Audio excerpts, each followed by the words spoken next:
Ah, on a un salon du Bourget qui est effectivement militarisé comme rarement, avec un mot d'ordre, la souveraineté. Alors c'est vrai, quand vous parcourez là les 2-3 kilomètres à pied pour venir ici jusqu'au lieu où nous sommes, qu'est-ce que vous croisez? Alors évidemment des avions, mais on croise aussi énormément de missiles, de drones, de satellites, de l'électronique de guerre, des radars.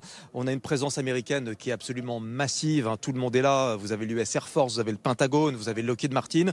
Tous les gros industriels mondiaux de l'aérospatiale, de la défense sont là. Les états-majors vont passer aussi. Il va y avoir des annonces, des nouveautés. Je pense notamment à Dassault. Éric Trappier sera l'invité de Laure Closier tout à l'heure à 8h40. Dassault qui présentera un nouveau démonstrateur de drones furtifs, de combat furtifs. Vous avez Thales qui met en avant son électronique de guerre. Vous avez Airbus qui expose ses avions militaires. Et les industriels allemands et italiens qui sont en force aussi et qui accélèrent sur les radars et sur la défense anti-drone.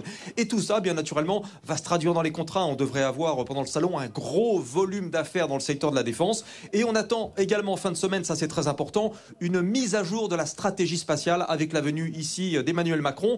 Les cartes spatiales sont en cours de militarisation. Sébastien Lecornu, il y a quelques jours à l'Assemblée nationale, a même parlé de nucléarisation de l'espace. Donc le spatial sera un sujet majeur de ce salon du Bourget. Ce sera un moment très très vite, Jean-Baptiste, un moment stratégique pour l'Europe. C'est ça qui est sûr. L'économie de guerre, elle est là.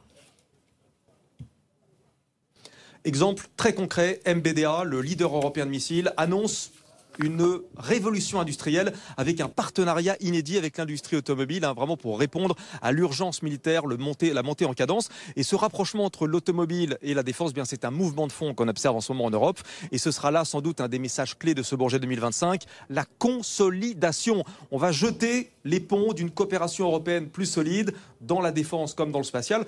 Il faut grandir, il faut peser, il faut faire masse face aux États-Unis. Je vous rappelle juste que 63% des commandes militaires aujourd'hui, elles ne vont pas en Europe, elles vont vers les États-Unis. Et donc tous les grands dirigeants industriels européens de l'aéronautique seront présents. Et en coulisses, il y aura évidemment de discussions nombreuses sur de possibles rapprochements et des coopérations nombreuses.